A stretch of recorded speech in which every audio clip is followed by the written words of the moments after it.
Good morning, everybody. As you're coming in, I know people will be entering in the next 5 minutes or so. We usually try to give time. Welcome to our free Misophonia Clinic. And this is sponsored by the Misophonia Association. And we are proud to represent the misophonia community since 2013 and informally prior to that back to 1997. And my name is Marsha Johnson. I'm an audiologist here in Portland, Oregon, out on the west coast of the United States. And I began collecting people that have misophonia back then in the summer of 97 and continuing on now. This is the 29th year. So it's very exciting for me. And I have the best colleagues in the world here on the screen. And I'd like to introduce them to you while we're waiting for others to come. These represent our board of directors here. We have Dr. Jolene Jaffe, psychotherapist. You wave her hand and you can see her there. She's present and she's here to today hold the chat and the Q&A function. We'll talk a little more about that. We also have Dr. Cindy Simon here from Florida. Good morning. And she's an audiologist there. Wonderful resource for us over and over again. And we have John Smoot, the Smooter, who is here with his characteristic picture, but he's really here too. There he is, looking just like that. Wrong hand, though. And John is on our board of directors and has been. How many years have you been on our board now, John?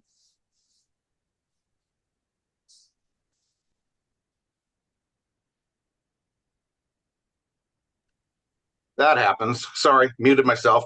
I think this is my third year, and honestly, I'm quite surprised that y'all have put up with me that long, so thanks. Yes, he's very self-deprecating, so you can get used to John. But that's our board of directors, along with Troy Reisdorf, that helps us quite a bit. And we have advisory members, Adil Ahmad and Dr. Jaden Webb. And we also have present our incredible and wonderful organizer, and that's Jackie Hoffman, who's hiding behind the blue butterfly. And she is today kind of running behind the scenes, and she does a lot of our work on social media and all kinds of areas. So hello to Jackie. Okay, with no further ado, how many people are here now, John? I can't actually tell myself. Jackie? It's on the participants on the screen. 77? Okay, well, I think we're going to go ahead and get started. We have a special guest today that's here for the free Misophonia Clinic. I hope you'll enjoy the presentation, and I'll introduce you to John, and Smooter can take it away. Well, thank you, Ms. Dr. Marsha. Little speech out here. So, hello, everyone. This is the house cleaning stuff we do at the beginning with a little more. My name is John, but you can call me Smooter. I'm just a guy with misophonia, and today I'm here to listen to some other people talk about it. Welcome. Oh, it disappeared on me. There we go. Welcome to the Misophonia. Welcome to Exploring Misophonia Live. I believe that's what we're calling this one. It's the Misophonia Clinic for May 3rd, 2026. Today's clinic is presented by the Misophonia Association, and we're excited to have you all here. Founded in 2013, the goals of the Misophonia Association are education, advocacy, research, and support for the misophonia community. This event is related to all of those goals, and if you'd like to support the misophonia, what is it? I can't say misophonia. Well, if you'd like to support the Misophonia Association's efforts financially, we graciously accept donations via our website, misophonia-association.org. You can also get info and register for the annual Misophonia Convention, which we are calling MisoCon 2026. That's going to be in Tulsa, Oklahoma, October 22nd through the 24th. We hope you join us. And once again, our website is misophonia-association.org. So here we are in the Zoom room. And before I introduce you to our panelists, we'd like you to know that the chat feature is available for you to chat with each other. I'm going to be very clear about that. The chat is for chatting with each other, because I know some of you people know each other. And we also have the Q&A feature, which is separate from the chat, and that's enabled. And if you have questions for our experts extraordinaire, who are here with us as well, Dr. Jalene Jaffe and Dr. Cindy Simon. A lot of questions were submitted by you folks beforehand, and we're going to do the best we can to work with everything we have here. And lastly, if you are triggered by our voices or any other sound you hear in the Zoom clinic, Zoom's captions option is available so that you can mute us all and still know what's being said. Okay, so let's get started. It is my pleasure to reintroduce you to our first panelist, the president of the Misophonia Association, Dr. Marsha Johnson. Oh, thanks, John. Yeah, I'll just be brief. I'm sort of unknowingly wandered into the world of misophonia accidentally. I mean, I really feel that. I'm an audiologist that's a rehabilitative hearing specialist, and I do specialize in tinnitus and hyperacusis. And so there wasn't a term for people with these symptoms in the 90s or 80s or prior. And so they got labeled with hyperacusis because that kind of represents sound sensitivity. And they were sent to my clinic from different places, even Canada. And I would do all this testing with them, and they were a lot of teenagers and people in their 20s. They're perfectly healthy and didn't have anything wrong with their auditory system and just really couldn't figure it out. And eventually, I asked around and talked about it and reached out, and I ended up calling it selective sound sensitivity syndrome because that's what I kind of knew at the time. But after a couple of years, I figured out there was a lot of visual triggers. There was sensory triggers of other types. I really want you to know, all of you, that I thought long and hard about whether it even belonged in audiology. But audiology does have some things we can do. But moreover, I came away with a really deep commitment to trying to organize the field and to say, we have to understand this. We have to recognize this. And we eventually had about 5,000 people on a Yahoo support group for a number of years. And I have just carried on my commitment and found these fabulous people in the world. And we formed an association and we started putting on conventions. And that's our main work, is once a year we find people that have something to say about misophonia. And we're always exploring. And that's been my own personal commitment. I just want you to know that is, I am not here to represent my theory of X and Y, that's the answer and that's the whole thing. I'm very much sailing around the world of misophonia, looking for possible helpers. And I was really excited to have the fellow we're having today here because I recognized immediately that this was one of the fellow helpers. And we have to carry this on. I'm very committed to figuring out how to fix more of it. That's my own personal commitment. And I'm just glad to be here. I'm already 70 years old and I plan to work about 5 more years. And then I'm going to make myself retire. So it's a pleasure to be here with all of you today. And thank you so much for coming. 5 more years. I wish I only had to work 5 more years. I'm jealous. You have to be old, John. That's another story. Okay. All right. So I'd like to introduce our next panelist by sharing some pieces of something I was reading about him last night. This is from Misophonia Support Group, and these groups are private.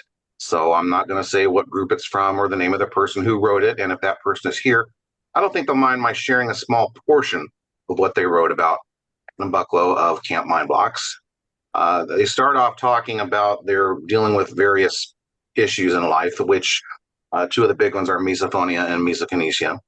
And one thing they wrote was, I refuse to accept that this would be my everyday experience for the rest of my life.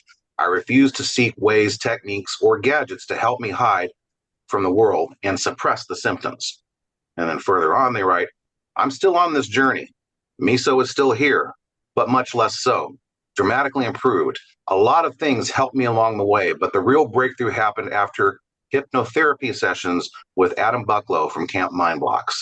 And further on, they write, the intense work resulted in no more panic attacks. I used to have several times a month, and the misophonia went from a level 6 to 8 to a level of 1 to 2. Adam is simply a brilliant therapist and the most caring human being who I am forever grateful to. I don't think you can get a much better endorsement than that. So, okay, everyone, live from the UK, let's meet Adam Bucklow of MindBlocks and CampMindblocks. Adam, great to have you here. Thanks for joining us. Good to see you. Good morning, good afternoon, good evening, everyone tuning in. Thank you for inviting me, and hello to anyone watching on the recording as well. Pleasure to be here. So, can you tell us a little bit about your? Actually, I'll just jump into the questions because it kind of ties in with a self intro there. Can you tell us a little bit about your background with misophonia? Has it directly affected you in some way, or do you or someone you care about have misophonia?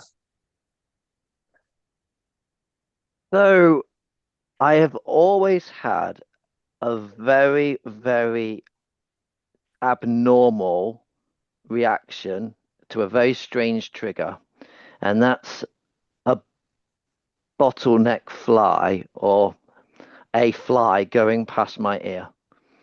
And I just assumed it was myself, and it was something that I was experiencing. And the only way I could describe it was I felt intense rage when something like a fly would come past my ear too close. And embarrassingly, saying this out loud, I've smashed up rooms and I've hit glass chandeliers with fly rackets, and I have spent hours and hours searching rooms trying to get these flies, and logic, rationale went out the window. And it's one of the wrong reasons to do this, but it's one of the reasons why I got LASIK eye surgery. So I could spot these flies and uh, and end the ordeal of having this idea of a fly being in my house. The idea of it was just repulsion. And I would literally describe that I would go from a 0 to a 10. And this nice demeanor I would just turn into the Hulk. And I thought it was just me. And I'm now about at a 2, following some sort of techniques that I'm going to hopefully discuss a little bit in the Q&A later. I thought that was just me. Until about 5 years ago, I've always been a trauma therapist. My focus has always been trauma, so things like PTSD, complex PTSD. I've never been one of these hypnotherapists that's interested in phobias, unless it's a strange sort of phobia like cotton wool or something, and I'd always take that on. But a lady messaged me out the blue and she said, "Can you help me? I feel intense rage when someone clicks a pen." And I sort of said, "You what?" She said, "I feel intense rage when someone clicks a pen. Can you help me?"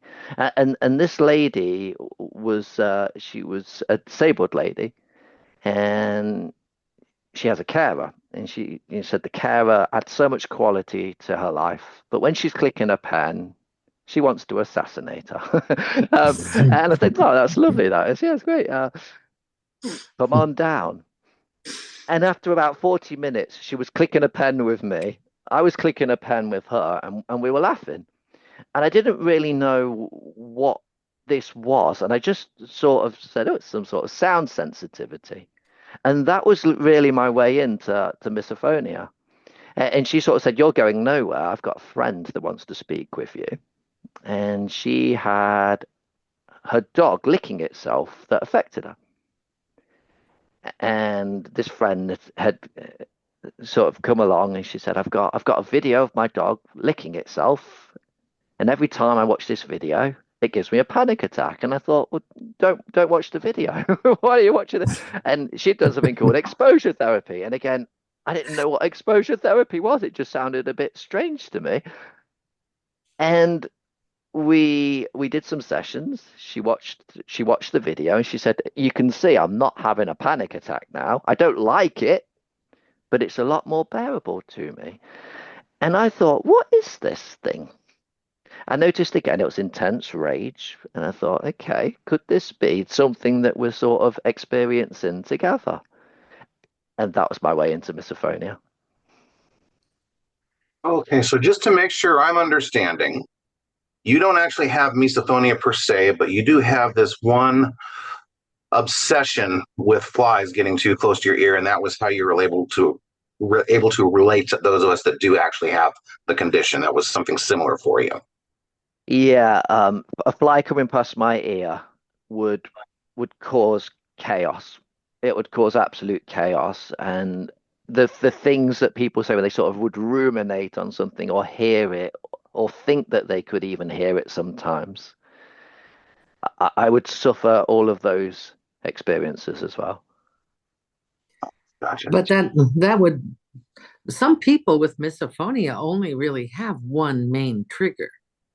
That's not uncommon. For there's several patterns. I mean, once again, we enter a world where nobody knows anything. These people were just classified as psychologically impaired. They were called drama queens, or they were weird, or many people have called me over 29 years, and the first words on the phone are, I thought I was crazy. I thought I was crazy. I want to follow up on something you said right away, and John is going to ask questions too. But exposure therapy was huge when I first started. It was the probably most common thing. So you, as a young person, would have been given a sound of a fly flying, and you would have been asked to listen to that for hours. Even the thought about that makes me shudder. Absolutely not. And I think to a degree, living with misophonia is living in exposure therapy. And if therefore, if exposure therapy helped us, we would all be cured, right? I can't tell you how many children have been put through exposure therapy, and when you talk to them, their faces get very upset, and I don't know what we could compare it to. I guess if you have a broken leg and your therapy is we're going to break all the other bones in your body, that's your therapy. I don't see exactly how that was so accepted in the community for so long. It's a kind of torment, really. I've seen a number of people now that have done exposure therapy and it's made it worse for them.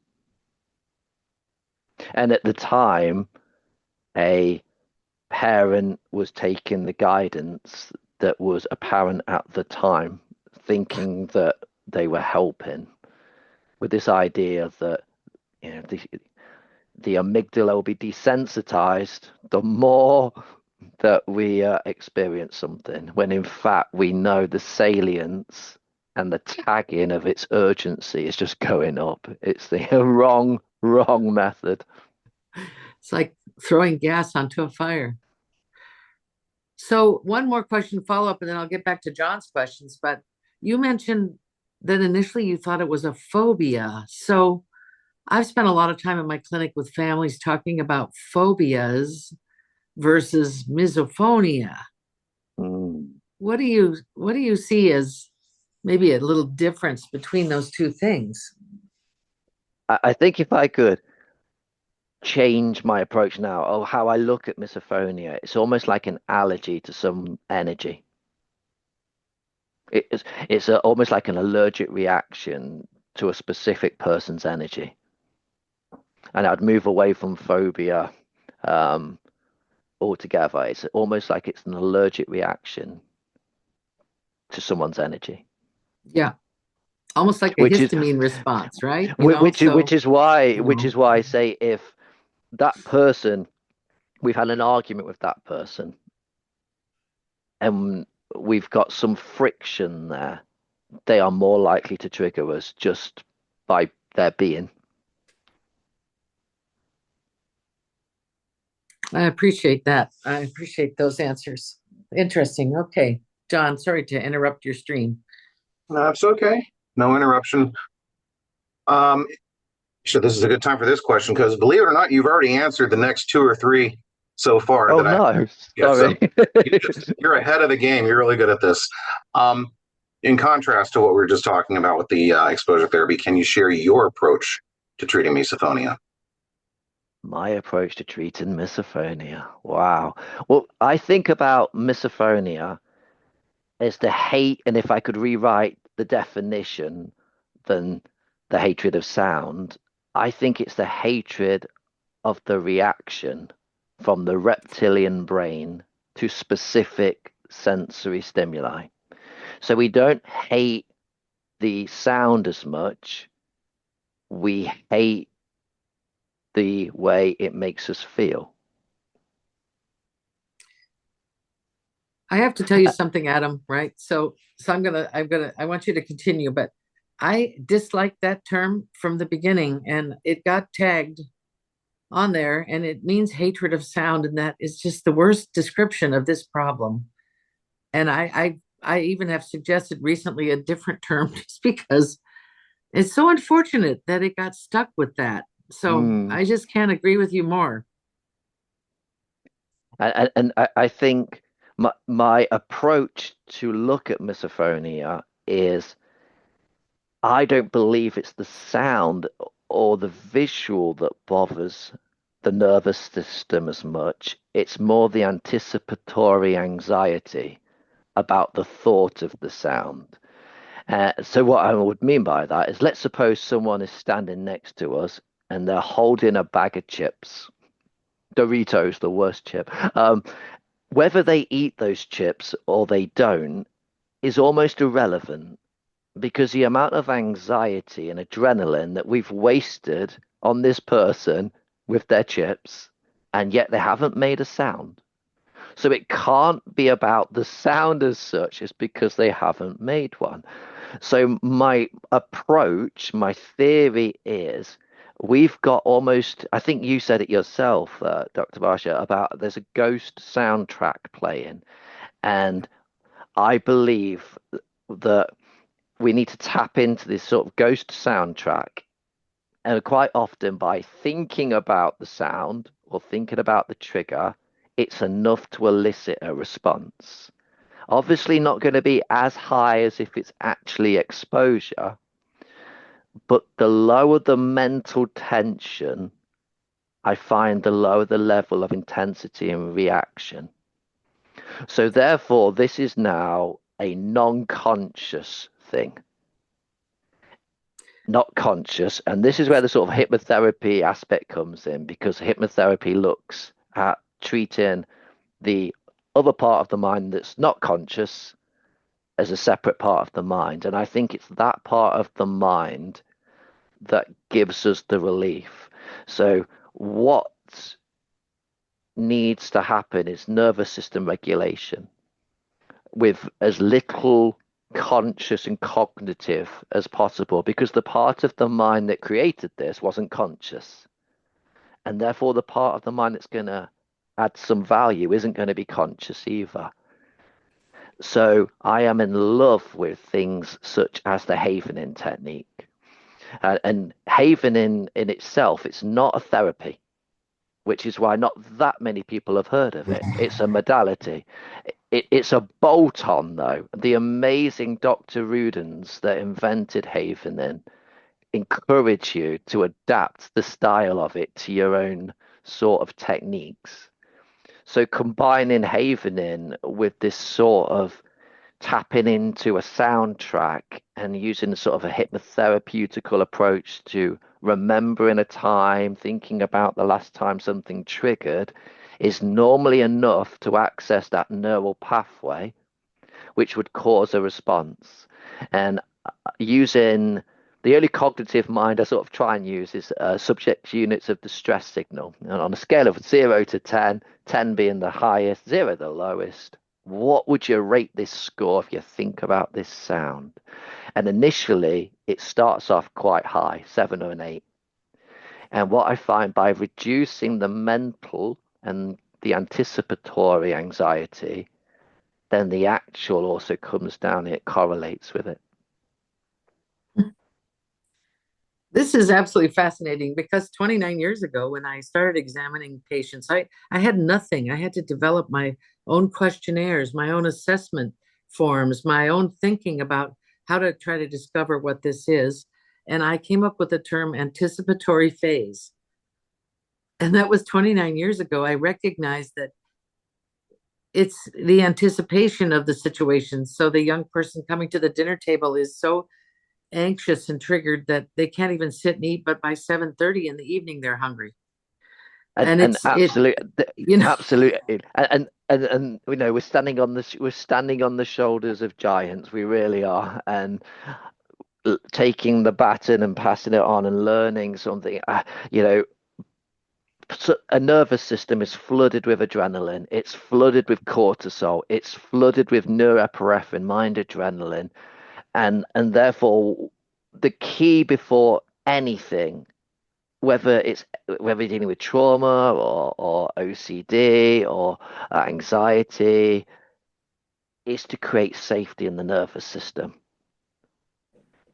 And without that safety in the nervous system, no change can occur. So the sort of techniques that I try and tap into is showing a person how to add something to their toolkit that will allow them to get back to baseline a lot quicker once upon a time being triggered. Drawing on my sort of own experiences where a fly, as ridiculous as it sounds, 6 hours later would still be on my mind. I'd still be looking for it. And now I can let them out the window and I can forget about it. but you said you're still at a 2. I am at a 2. So I'm let at a me ask 2. you one question. When you think about that fly, do you feel yourself a little at a 1 or half? Do you? I feel my shoulders tighten straight away. Okay. I feel my shoulders tighten straight away. And it's really interesting because we think about misophonia as a neurological condition, but I think there's an emotional component to it as well. Because personally, with me, I know where this came from. I was about 4 years old, and I went to go check on my pet rabbit Rodney at the bottom of the garden. And I opened up his hutch to see him, and he was covered in maggots, and he had some flies coming off him. And he went to the vet that day for the last time. So I practice what I preach, self-hypnosis. Find a root cause. So there's an emotional component there as well. Is that exclusive to everybody with misophonia? No, no, it's not. And that's why it just makes this such a complex maze. But my approach is through mainly havening, sometimes doing a regression to find a root cause would be to train a person how to regulate their nervous system so they can get themselves back to baseline quicker whilst concentrating on reducing the mental soundtrack, the mental tension, reducing that soundtrack. It's fascinating sometimes when somebody sort of says, I can't hear that sound anymore in my head and they can't reach that soundtrack. And therefore, at that point, their adrenaline levels have come down, the cortisol has, that their serotonin levels have gone up, that their oxytocin levels have gone up. You're now working towards internal safety, interoception. And I think that's the key that we need to be looking at for this. 2 follow-up pieces, just briefly, but I've never heard the word havening before.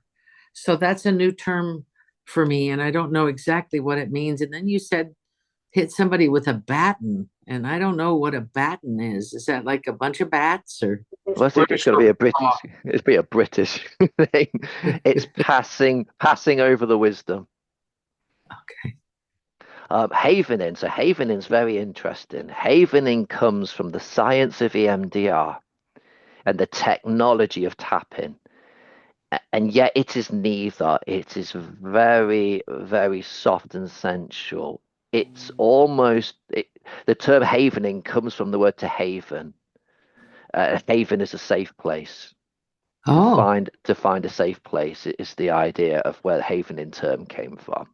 But its technical other name was amygdala desensitization. And I think a lot of this leads back to the amygdala. Well, and there you have Pavel Jastroboff talking about this with tinnitus and other auditory situations, which is kind of how it wrapped around in the United States in a way. And oh, here comes Dr. Jaffe with the thought. We told her she could do this, by the way, Adam. So here she is. Fantastic. Havening is often uh, compared to sort of the feeling that a parent would be giving to a child, an infant, even to comfort them. And it involved just to things like this, just a gentle self-love sort of a feeling that helps the nervous system calm itself down a little bit. I don't know if you'd explain it that way, Adam, but I thought I would get on here and show what that actually might look like a little bit. Yeah, absolutely. It downregulates the nervous system, the parasympathetic nervous system. It sends a message to the nervous system that says, take a chill pill. And when we're in a heightened state, that's what the nervous system needs. It needs a reminder that we're safe. And its universal language is of touch. And there are several points on the nervous system where we can haven, but I sort of have adapted it slightly so we can do it discreetly. And that's what I think the area of focus should be. It should be the somatosensory change in the internal landscape of the nervous system. So, Mm. first, folks, I'd like to apologize for showing you my coffee cup a minute ago. I was actually trying to hit the mute button so no one would hear me, and I hit the wrong button, but at least it wasn't in my mouth at the time. But getting back to Adam here, a lot of what you're saying, I think, resonates with a lot of us who have misophonia. I'm one of the people who actually does have it here. And I've heard the theory about the trauma being a trauma at the root of it several times, and I've considered that possibility with myself. And my first trigger that I recall is the same trigger that I think a lot of us have as a first or primary trigger, which is involving gum. And I can't think of any trauma involving something that I actually used to do quite a bit myself before misophonia. And now it's not something I can do very often anymore, except when I'm at the gym or something and have to, or when I was quitting smoking and it was necessary. I don't recall gum ever causing trauma for me before until it became a misophonia trigger. So I like that you threw something extra in there in that. I think you said something that would be affected. That may be the case with some, but not necessarily all misophonia sufferers. Did I hear that correctly? Absolutely. And I think we need to expand our awareness about trauma. So first of all, trauma comes from the Greek word for wound. Trauma is therefore essentially a wound on the psyche. And if you look at it from that angle, that's totally subjective. One person's trauma might not be traumatic to somebody else. You know, one person could witness a car accident and be devastated about it and close their eyes and still see the gentleman sitting at the side of the road. Whereas someone else would just roll their eyes and say, great, the interstate's closed. We can't get to IHOP. And yet it's the same event, but has affected somebody in a different way. So we need to sort of think, yes, thank God, I haven't been to Iraq. I haven't been shot. But I wasn't allowed to leave the table. And I was stuck. And for a trauma to occur in the nervous system, there only needs to be 4 components. And the 4 components, if met, is enough for the nervous system to encode something. And the 4 components are, there has to be an event. Well, of course there has to be an event. It disrupts the equilibrium. The second point is it has to have a meaning to the person. And the meaning represents a loss of attachment. So it can be a loss of profile, a loss of stature, a loss of an object, a loss of a person, a loss of freedom. The third component is it has to alter the landscape of the brain. And this is one of the key things. Our mind's a problem-solving machine. And this is why when we start off, for example, with a trigger, if we think back to even yourself, when you started with gum, it probably wasn't as bad as it is now. And therefore, your mind's problem solving machine starts off with noticing something, and it's probably just a bit disgusting. And then it becomes annoying. And then you get angry about it, and then it gets to rage. And when it gets to that point and the mind's problem solving, it tries to find a solution. And when it can't, it alters the landscape and it says, well, tough. We're at rage now. And the fourth component, which is the most pertinent in my opinion, is it has to be inescapable. We are essentially trapped. Now, if you get those four components together at the same time, the mind acts like a phone that takes a screenshot. And it's a sensory screenshot. And it says, we must remember this. And what it does is it says, let's put this in a place where we're going to remember it. And it puts it as a little receptor on the surface of the amygdala. Now, once we've got that receptor there, it's now completely there for life unless we can intercept and change it. That's how the nervous system encodes a trauma. That's where a trauma is stored. Now, if you think about just those four components, we could apply that to misophonia daily. Was there an event? Yes, this person was standing next to me slurping.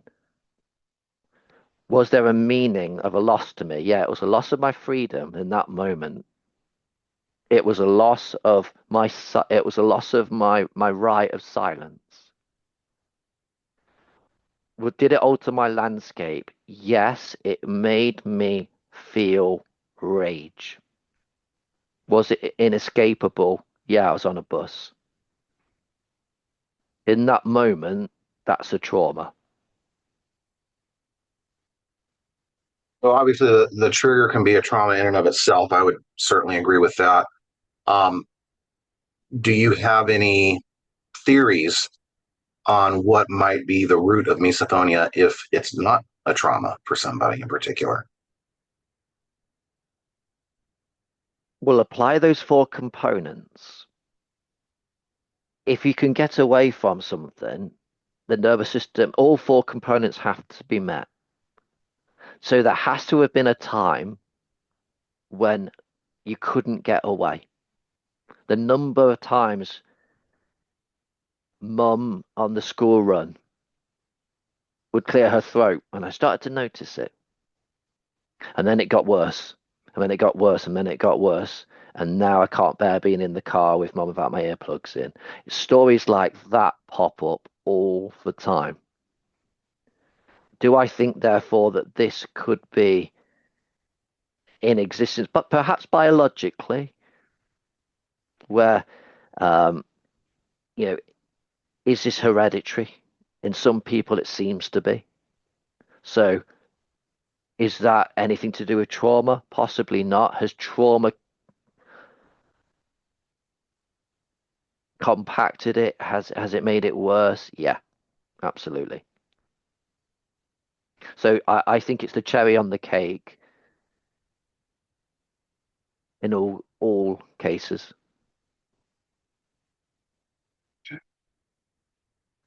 What kind of results have you seen from your work? Are there any? This is kind of two-pointed question, I guess. What are there any clients who responded particularly well to your treatment that you can think of? Kind of your shining stars, so to speak. There are hundreds of clients that have scarily exceeded my expectation. I'd rather under promise to someone and over deliver. I do an introductory call. I explain that I'm not professing to cure misophonia. It could take 10 years.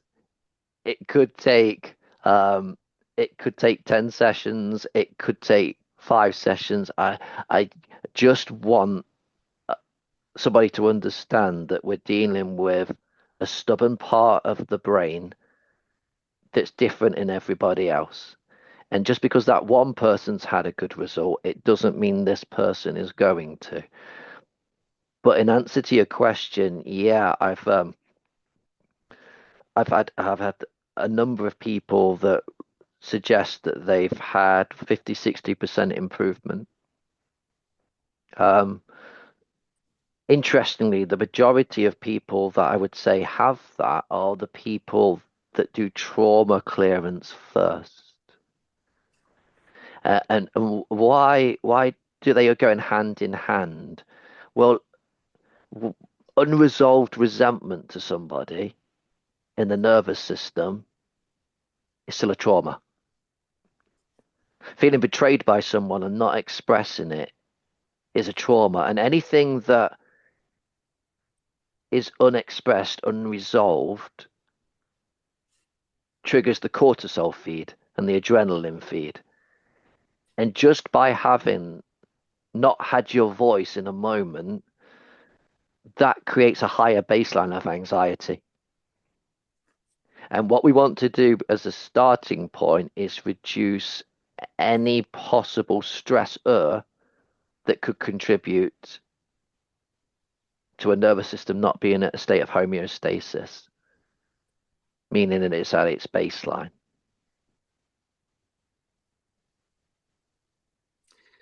That makes a lot of sense to me. I have kept track, since 1997 of essentially every treatment approach that has come up. I decided to have this first convention, 55 people came to Portland, Oregon, and some of them may be here now, who knows? But the fact was they all told me, Marsha, get the experts in misophonia to come.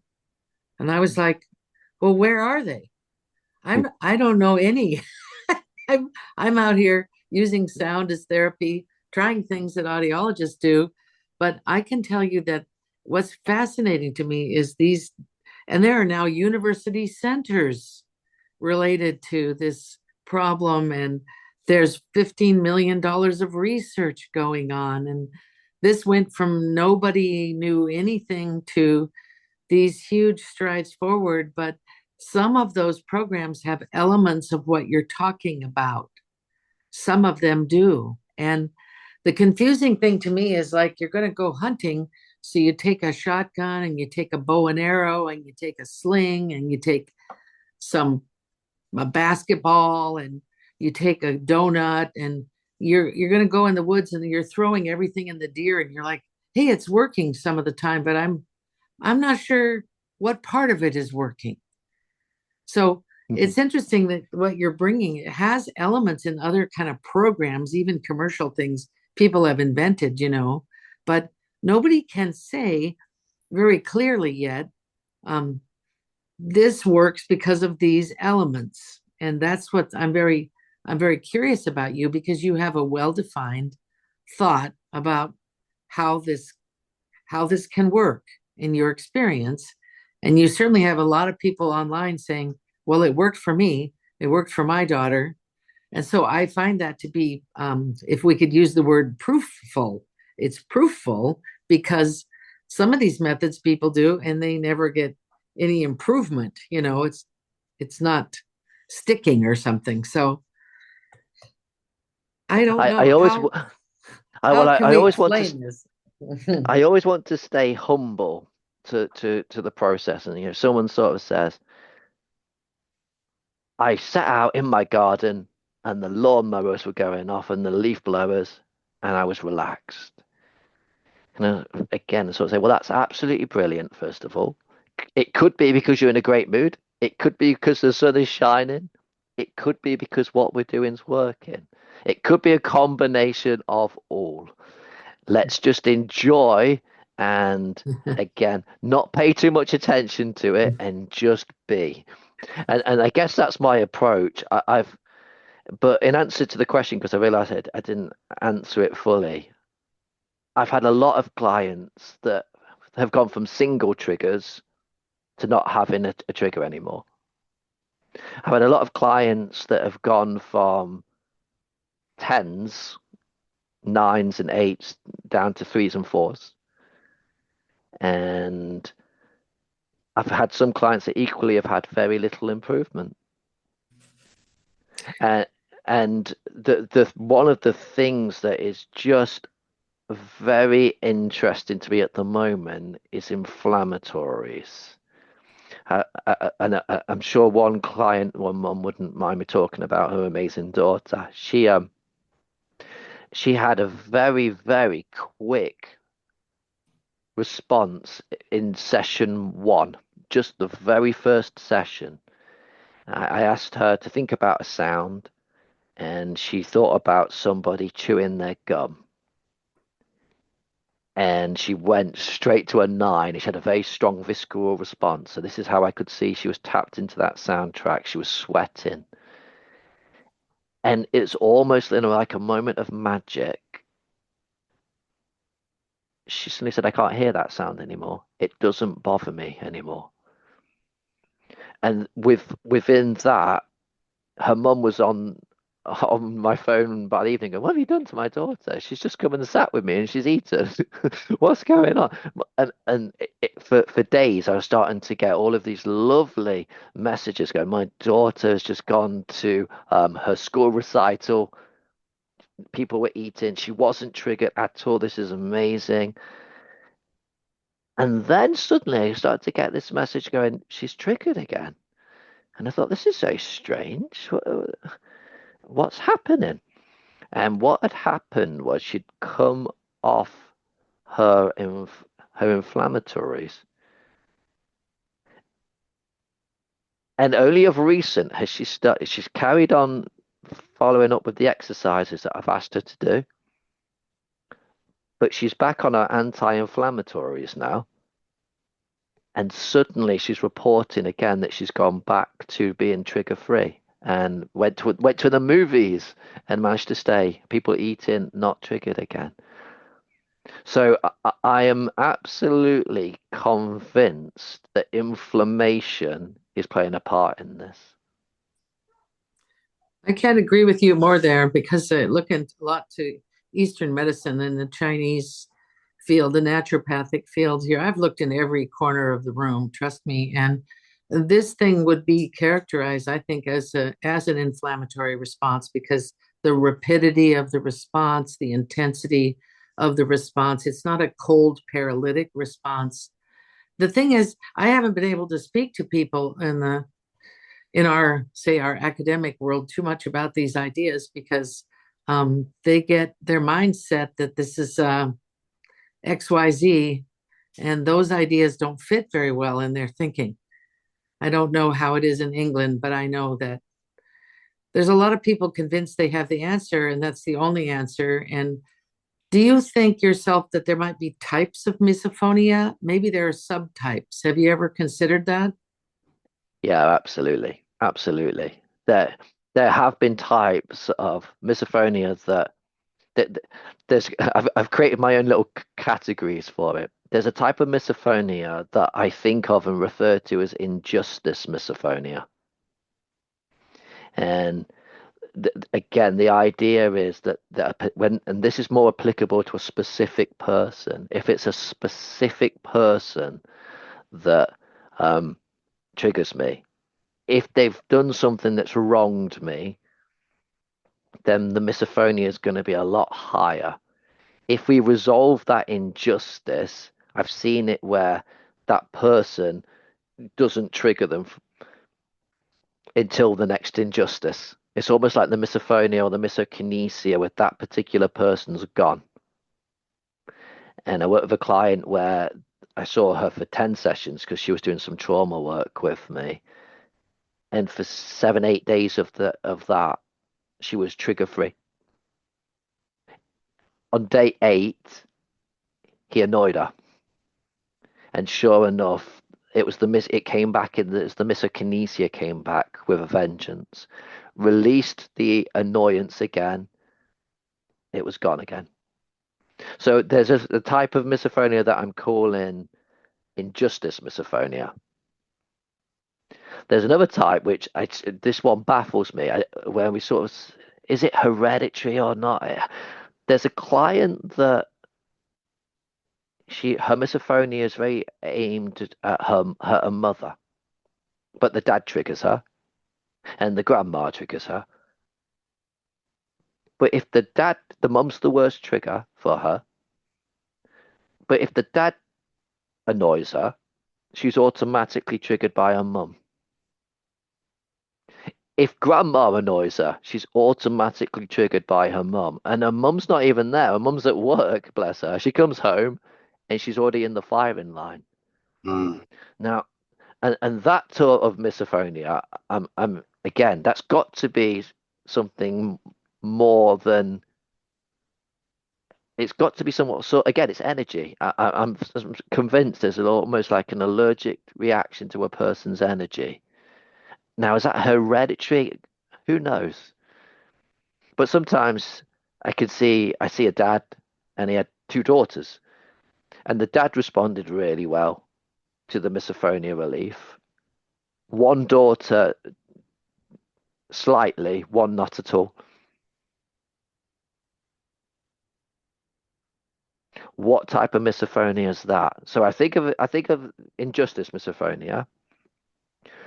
When I first got into this, I thought, brilliant. Let's find a root cause to see if there is a root cause, and finding a root cause will address this. And in some people, finding a root cause substantially makes a difference. In others, it doesn't make a difference at all. There's one particular lady I can think about where we went to a root cause, and I put her in a nice state of hypnosis. We did a regression. She went back to being a little girl, and she walked in on her mum and dad being intimate together. And the sounds almost perhaps could sound similar to lip smacking. And finding that memory for 3 weeks with this person, she had zero misophonia. On week 3, it was back. So there has to be some correlation there. Yes, and we have this is the part that really is my area, which is this incredible auditory memory. We have unbelievable auditory skills as humans. This is why you have people with dementia. They can still sing songs they knew as a 3-year-old, but they can't talk. But the music, the tones, the thousands of frequencies we can receive, and we have giant storage areas for auditory memories, and they're almost impossible to displace. They don't disappear. So the procedural memory banks, just huge, just like caverns. So, okay, John, I know John has more questions. I'm going to be quiet now. So let's let John has a series of questions. and if I'm waffling and go off and I'm not answering a question, call me up on it, John. Sorry. I'm likely to do the same thing myself, and then you're going to go, well, isn't he supposed to be asking me the questions? We're going to deviate from the script a bit here, which I think is a good thing because it means the conversation is flowing more naturally. I have a couple of questions from the panel that Dr. Simon and Dr. Jaffe have alerted me to. But first, you kind of triggered something for me here. You were talking about, I guess we call it submisophonia.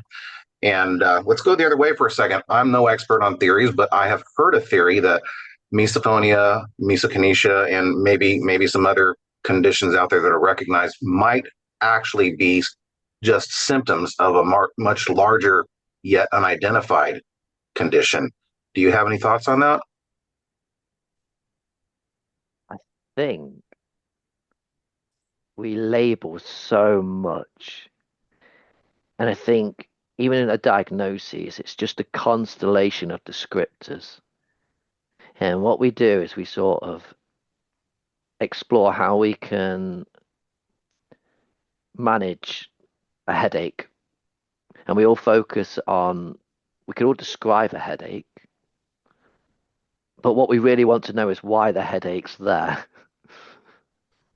And because in each person, their story, their experience is very real, I think qualitative, as time consuming as it is, how hard it is to measure, is better than quantitative data any day. I think that you hearing somebody say, I've gone out with my daughter today, we've sat together at the table, it is better than some trend analysis that captures whether this is conditions contributing or this is doing it. Because at the end of the day, it doesn't matter. It's just that person's living their life. Life isn't a rehearsal. And that person that's not been able to sit with this person for this many years has been able to join them. That's priceless. And in those moments, who cares? Okay, well, that might tie in with this next question here. It's from the Q&A. It's actually from a therapist. And then the question is, what would Adam say about the role of working on emotional boundaries in relationships to get to a better place with misophonia? Now we're talking this sort of area that I'm calling injustice misophonia. I find in 100% of cases, whether I have success or whether I don't, it still applies that misophonia is the person that didn't have their voice, so the nervous system has it for you. And I'm not apportioning blame. There are thousands of reasons why we perhaps didn't have our voice. One, it's not appropriate. We might have been at Aunt Glenda's funeral. We can't say to her, "Can you stop sniffling, please? You're upsetting me." Two, we might have been in a toxic household and scared of dad and sitting at that table going, "Dad, can you chew with your mouth closed, please? You're annoying me." We might not have been appropriate. Or three, we might not have had the emotional regulation to. We might have been there strapped in our high chair, screaming on the inside. All four components of trauma occurred. Inescapability being the big one. Cannot speak, cannot articulate what we're feeling. And that causes this storm in the nervous system. And when we haven't had our voice, the nervous system doesn't forget. And we think just because that person annoyed me yesterday, it doesn't matter anymore because I've slept on it. But if we're still needing to have our voice in sort of, and not necessarily go into conflict, but healthy anger, you upset me, that made me feel hurt. By having that conversation, my theory is, my understanding is, and from my experience with clients and their feedback, this is true, that person will not trigger that person as much. So emotional boundary is absolutely paramount, in my opinion. Thank you. And another question. This might have to do with the audio. Someone, I guess, just didn't fully understand when you said either 50 or 60. I guess it wasn't clear. The question is, did Adam mean that the 50 to 60% improvement comes from hypnotherapy? I was talking about the improvements that I've seen personally through working with myself on my program, which is tailored to my clients. So one person's set of sessions might not be the same for someone else. But the aim of the game is to find internal safety, making the nervous system feel like it's had its voice, raising our understanding and awareness about what's actually happening inside. I think understanding is power. And therefore, what's the success rate personally with me? It's a hard one to answer. It's a hard one to answer because If that person sat with their family member, that to me is success. If this person can get themselves back to baseline quicker, that's also success. If this person's managed to go to the movies and watch a film that they've been wanting to see, but have been scared or worried about going, that's success to me. So I think again, it's very subjective. Like a trauma is subjective. I think healing comes from the word for wholeness.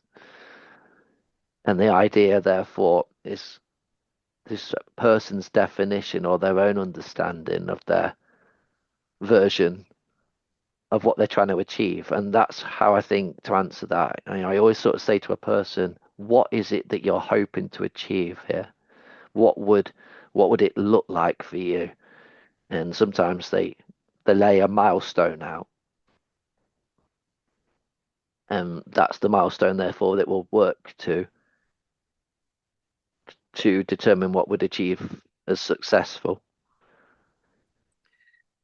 Adam, if we think of misophonia as an inflammatory condition that involves your, like you said, it's the response to the trigger that people object to that is upsetting to them. I always call it a tsunami effect. It's an overwhelming flooding.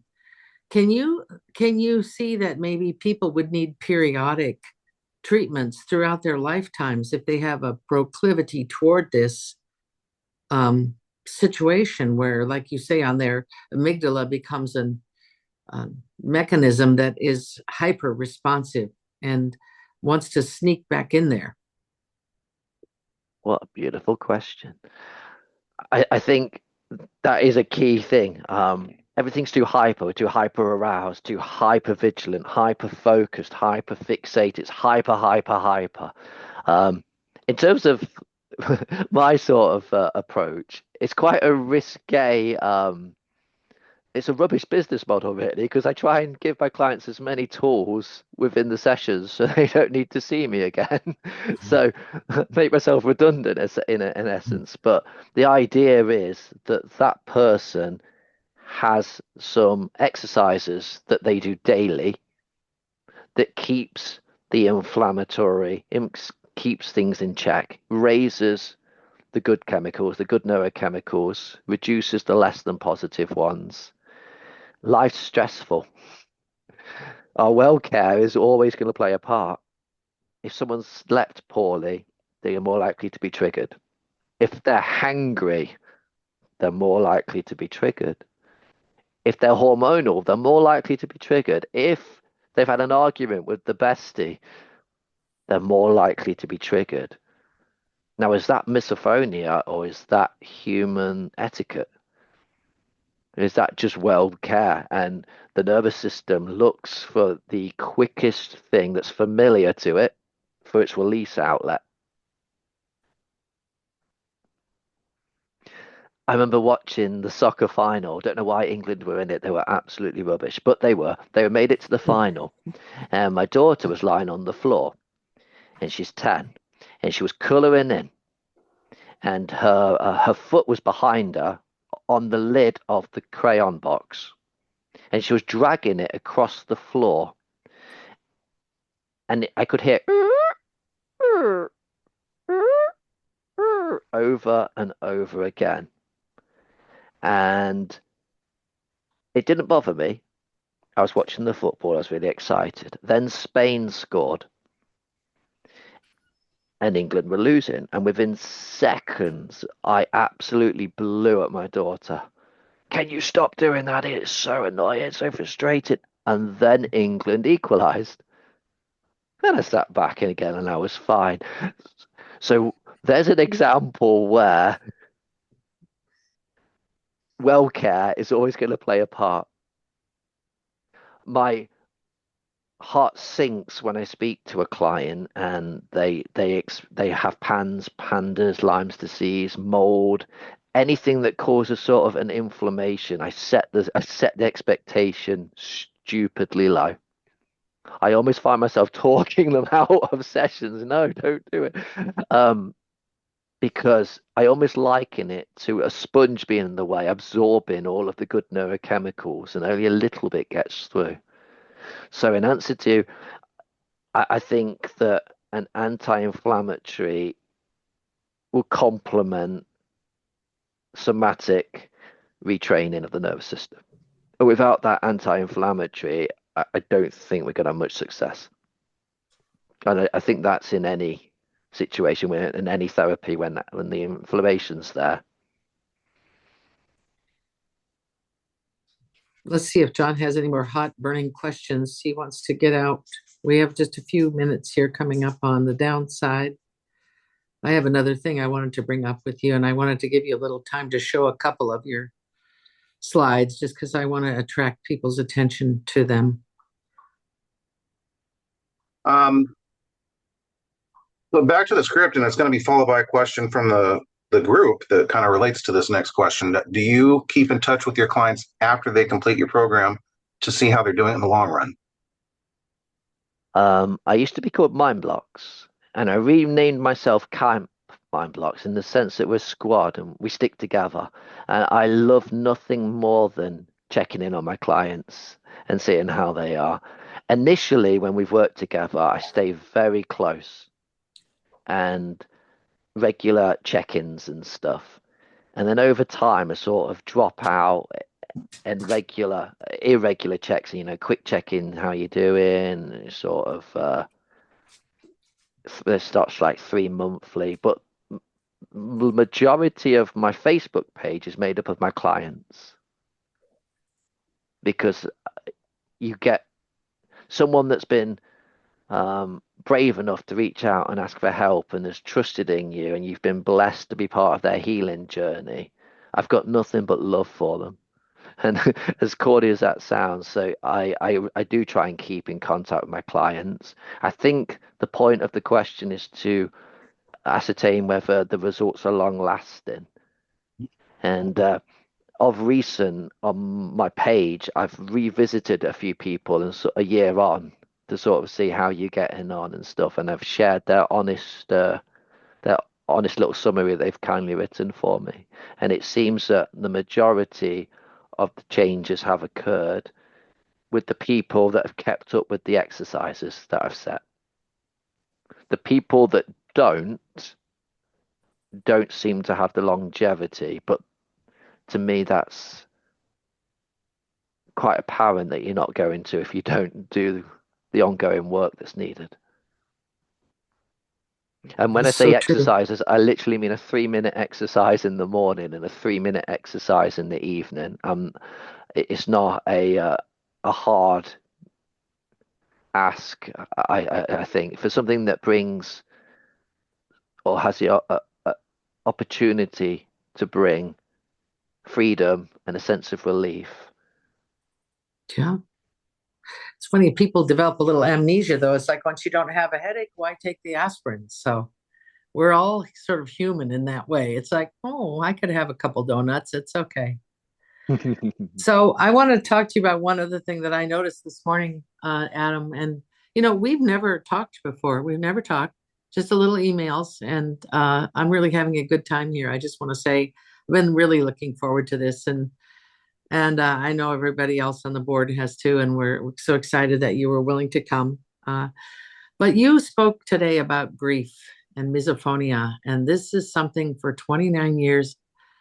Over time, it came out like the islands of Hawaii from the ocean. And I recognized, remember, I'm audiology, not psychology, but I recognized as just a human being and a mother, a parent, that there is this tremendous amount of grief in these families.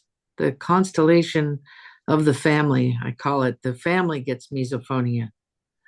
It's not just the person, it's the whole group. And there's a lot of grieving with looking at this as a lifetime situation or a problem that might be around for a long time. And I think you're one of the few people I've seen that just mention it, that this loss of this life that you had, where you all sat together, cheek and jowl, having breakfast, is kind of over for some people. And maybe not forever listening to you, but I just wanted to say thank you for, I don't know if you want to show that slide. It might not be one of the ones you have, but I thought it was really interesting. Thank you. I think grief's a misunderstood phenomena. I think people think you have to, someone has to die, and whether we say a part of me died, perhaps, but you don't have to. You don't have to lose something to what could be. What if? We take things for granted so much, and when you compare, I think grief is the word. We almost mourn that family there and think, why can't I have this? And I think that I was debating whether to put that slide up because I thought, am I sending out the right message here? Because is that it? Is this it? Are we accepting it? But equally, we go through a lot of different stages and milestones and stuff. So just because I'm experiencing it now, it doesn't mean it'll be my forever. And that's what made me think, yeah, I'm going to share that. Well, and I think we should talk about it. We should be able to speak about it because it's in the room too. It's at the table too. So, let's see, how many minutes do we have here? John, are you keeping track of the time? Yeah, technically about 18 minutes. So I'm going to ask Adam, do you, because I printed as many of your posters. What do you call them, Adam? Are they posters? Are they? Yeah, posters or infographics. I sort of think of them as information graphics. Did you say like ever?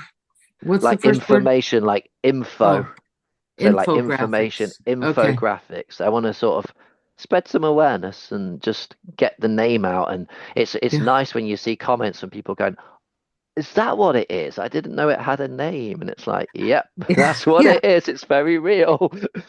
I mean, Well, you see I people they tag someone and they tag someone and say, "See, I wasn't crazy." don't. And it's like, Oh my gosh. let's Because, validate where we can. in the professions, we tend to write abstracts with long articles that have big words and lots of graphs that you're like, what is this? And what your infographics did for me, and I printed every single one of them I could find in the Misophonia Association website. I made a whole display of them. They allow our younger generation who likes sort of less wordy things and more of a summarized bullety type format. And I would give you an opportunity if you want to share a couple here just for a minute, but if you don't, it's fine too. Have I got any to hand that I could quickly share? We have to get Cindy to put you so you can share a screen. There's like, I'm not really technology oriented in this thing, but there's a way to do it. And you just choose share screen and you pop a photograph up Have a if you look. have them as a photo or something.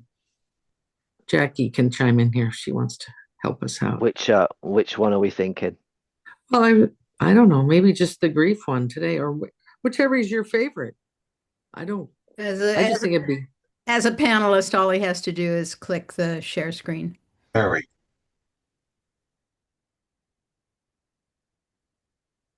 So people think misophonia is about sound. It's also grieving the version of who could just exist in peace. And I was trying to think about it in a way where what could be, and this idea that I feel disassociated from myself because, and I use this sort of idea that I'm inside and there's me outside, and there's me outside enjoyed everything in the sunshine with the birds singing and stuff, and there's glass in the way, and there's me in the dark. And I think about grief and mourning in different ways. Grief is our internal state. Mourning is our relationship with the outside world. So what we want to do is change our internal state. And Yeah. I think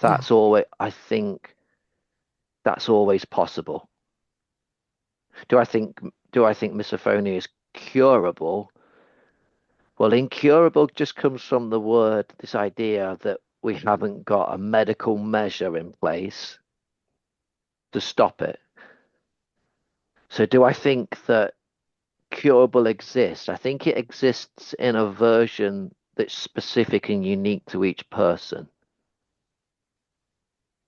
And therefore, I think it's about, if only I could do this, then my life would be this. And therefore, if they were to work towards that, would they grieve as much? And the answer is probably not. That's a really good example. And if people who are watching this, if you want to indicate that that resonates with you when thinking that you have misophonia, if that resonates with you, maybe you can just say yes on the chat or the Q&A thing. And Adam, do you have another one you'd like to pop up there? Let's go back to my ugly face a moment. Let's try again. No, your face is still on the screen, by the way. While You you're don't get to escape that. Sorry, while you're looking for something, apparently a lot of people are asking about your mention of anti-inflammatories that have been helpful. I think someone even asked if you're just talking about something as simple as ibuprofen. Could you maybe elaborate on that a little bit? What medications you're referring to? So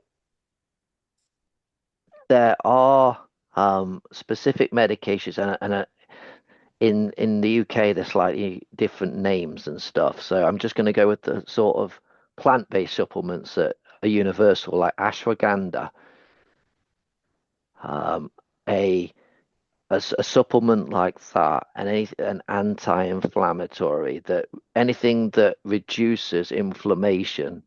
And obviously, again, I'm not a doctor. I'm not allowed to give medical advice about what's particular, but some some people start what's it called in America? Is it Lexapro? Yeah. And that's a different name over here. So again, the SSRIs, etc., etc. So I don't want to name the wrong medication, but Right. with a doctor's support, specific to that person, anything that's going to reduce inflammation in the sense of it's going. Someone with OCD, for example, I imagine they would have an inflammation. Yeah. And an OCD and misophonia sort of mimic each other quite nicely sometimes. They're cousins. We think they're They cousins, are, maybe, but yeah, the other thing is that you can get these and talk to naturopathic type people, and they'll steer you toward the trying to reduce the inflammation in your gut, which is in the US is highly related all the time to inflammation in your brain. yeah. So Can that's a believe good that. point. There's another slide here. What do you like about this one? I want to explore the idea that misophonia isn't just for some lip smacking or crunching or swallowing, that triggers can exist outside of that, and just raise awareness. Quite a lot of the slides that I do share are people that I've worked with that have brought a new trigger to the table, so to speak, no pun intended. So a dripping of a water, a slamming door, a dog barking, lawn care, leaf blowers, mechanical sounds. And I just wanted to, again, just try and offer some tips of what we can do in a moment, and equally share the message that it's not just you. We're not alone. We're all together. Have your voice. Feel free to be non-judged on my page. And that's really what I'm looking for. I'm just hoping to raise awareness, especially in the UK. It's still very, very, misophonia. Miss a what? What's that?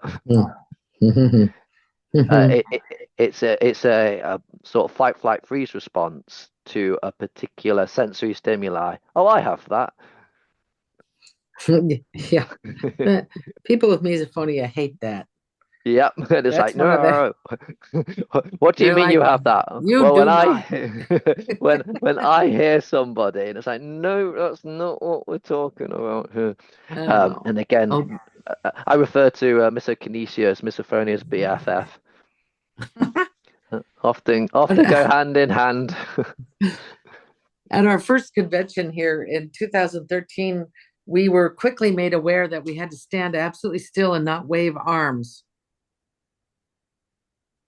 You Yeah. couldn't gesture, and some people almost could not do it. They just couldn't do it. And we prescribed dark sunglasses for this person and had them look to the side. And we've tried to accommodate this and understand it because it's definitely connected, but it's it's a tough one. What do you have any advice for people that have this? Do they need their own That association, or can they be in with us? And it's an absolute byproduct. Usually it starts, I'm not saying exclusively, because there'll be somebody that says, no, I don't have audio triggers, I just have visual. But it normally starts as an auditory trigger, which then develops into a visual. And my theory is, again, the way the mind works, it takes that sensory screenshot, the protection of the mind. That's the role, protect. The mind wants to protect us. And therefore, what it wants to do is keep us safe, keep us alive. And if that means I need to generalize, I will. So now if I can't, I've got every single auditory response to say someone chewing their gum, popping their gum, snapping their gum. Brilliant. Now let me put my earplugs in. And I'm now looking out, I'm at the traffic lights, I'm looking out the window, and I can see someone in the next vehicle, and I can't hear it because the music's on, they've got their window up, but I can see them. And lo and behold, that audio mini ghost soundtrack kicks in. And now I'm starting to feel the same way that I would normally feel as if it was happening. Again, the four criteria of trauma is met. And the mind says, brilliant, let's encode that now. And this is where I think visual triggers do come from. I don't have a lot of visual triggers, thank God, but the only ones I do have are in relation to my meso audio triggers. And a perfect example of that, going back to gum, which is a very hot topic in this community. If someone is chewing their gum with their mouth closed, and there are kind people in this world who do that, I won't look at them. And sometimes if they know I have misophonia, I'd explain, what am I chewing with my mouth closed? Am I triggering? Not exactly. If I see you doing it, then I will start to hear it in my head, just like what you're talking about there. And they understand that. Just sharing that. yeah, wow. Let's see here. What time are we looking at now, guys? 6 minutes. Okay, let's ask Adam here if he has anything he'd like to say that he didn't get a chance to say, or not. We could tell Anything I want to jokes. say? Anything I You want know. to say? I just think that we've just got to continue as we are, looking at this from different angles. And I think that I agree that this is a neurological thing, but we shouldn't get so eaten up about, no pun intended, eaten up on the fact that it's neurological, because the neurology can always change. Technically smiling is neurological. And because of great things like NLP, neuro linguistic programming, we have the ability to harness our inner power and train the nervous system for change. And with that, I don't think that we need to accept this as being condemned as a lifelong condition for us, because we are not misophonia. Misophonia is a part of us.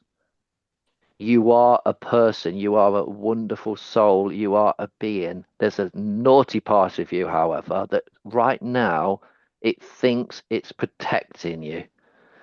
And whilst it thinks it's protecting you, it's doing an amazing job. But if we can get this part to be assigned a new role with new understanding, change can occur. I see Dr. Jaffe hopped back on. I think she has something to contribute here. Please. There have been a few questions posted for you, Adam, about kids, young teenagers being resistant to the idea of hypnotherapy, and also wondering what ages you work with and why is that you have, if you have some cutoffs. So firstly, I would describe myself as hypnotherapy. I don't want it to feel like therapy. So I suggest I describe hypnosis and hypnotherapy as two very different things, and quite often people mistake the two. So and that's enough to sort of put them off. Hypnosis is more what I believe about the stage show, and the entertainment value, and turning people into a chicken and marrying a fire hydrant, and all those weird, wacky, wonderful things. I think that hypnotherapy is really respectful of the mind, and therefore, in order to have success with someone, I need them to be able to have the emotional regulation, willingness to want to do this, and the discipline to do a sort of 3 minute exercise in the morning and a 3 minute exercise in the evening.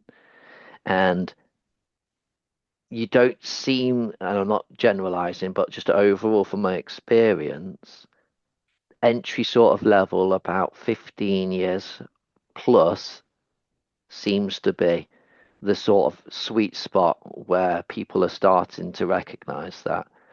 I have worked with mature 13-year-olds, but equally that said, I worked with a 10-year-old and she was like a Matilda.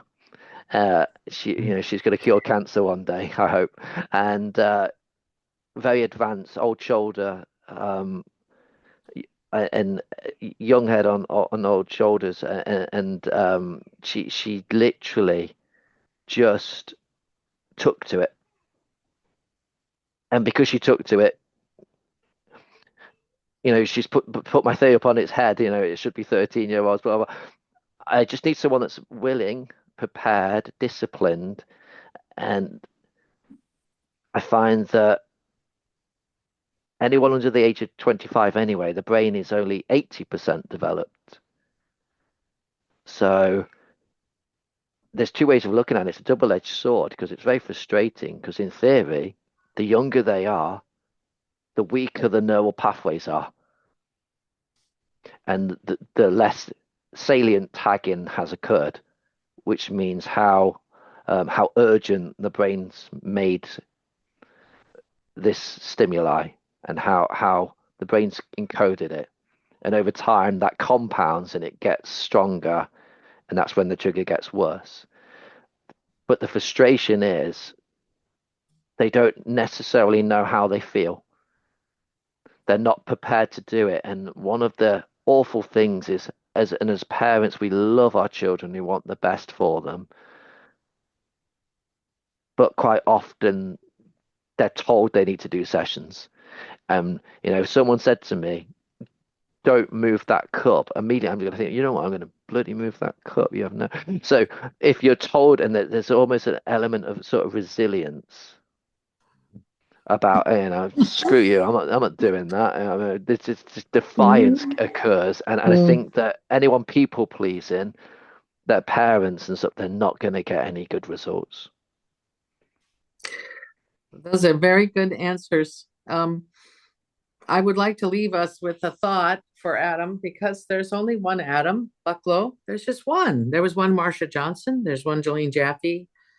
There's one Cindy Simon. There's one John Smoot. And the problem is we have potentially, 400,000 people in the world with misophonia. I figured out the other day, maybe even 800,000.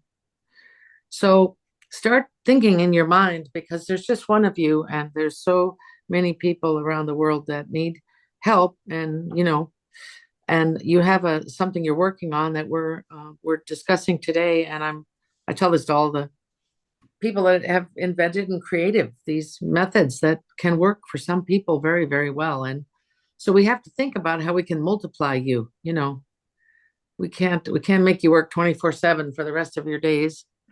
So, John, do you want to wrap up or are we ready to go and let him off? He's got a Sunday of fun to watch football, which is actually soccer, but they don't understand that in England, so we can't change their minds now. Too late. Well, going back on the differences in the same language on two different continents. Earlier, I tried to tell you when he was saying pass the baton, we call that pass the baton here. That's what he was actually saying in American. I thought maybe he meant stuffing for quilts, batting, pass the batting. I'm like, okay. All right. One of the things this has kind of reminded me of is we talked earlier about misophonia being the name of it, and I'm grateful to you, Dr. Johnson, and the others who helped find and define this condition for us that have it, so that we know that we're not just individually nuts. But yeah, the name itself, misophonia, keep translating to hatred of sound. Folks, try to think of sound. Excuse me, John. You might be just verifiably nuts anyway. I'm sorry. Well, I was going to say that, but I didn't want to interrupt him. That was before misophonia. I've been that way since birth. But try to, in contrast to hatred of sound, remember that there are sounds that we like, at least most of us, unless there's a really extreme cases of misophonia. A good example, my mind keeps going back to it, is how much I like the sound of crickets. And we have some here at my new house, and it drives my wife nuts. It's like she's the one with misophonia, but I love the sound of crickets, much like you might hear at night in this fake lake behind me. Focus on the things that please you when it comes to sound. I think that makes misophonia a little easier to deal with sometimes. And other than that, I'm glad to have been a part of this. Adam, Marsha, both of you, thank you for doing this for us. And hope to see more of you around the community, Adam. Thank you very much for your time and welcoming me here, and I've enjoyed Dr. myself. J. I would like to make a comment. Marsha, if you don't mind. Dr. Simon, yeah. I just want to know how many people from around the world were here.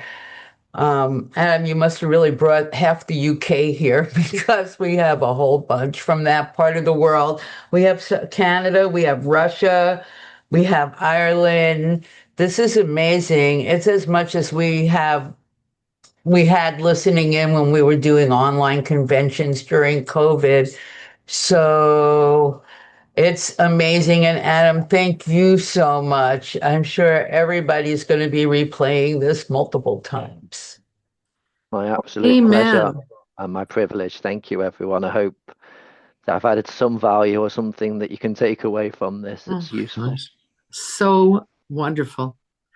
Well, goodbye, everybody, and have a wonderful rest of your Sunday. And we'll be back in September with 2 other free clinics and a global focus on misophonia.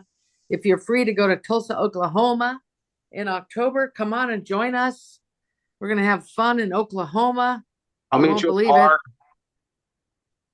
Excuse me? I'll meet you at the bar. Oh, yeah, John and I'll be in the bar.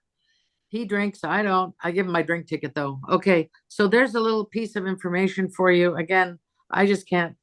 I'm gonna float in the clouds all day after this one. Thank you so much, guys. Thank you.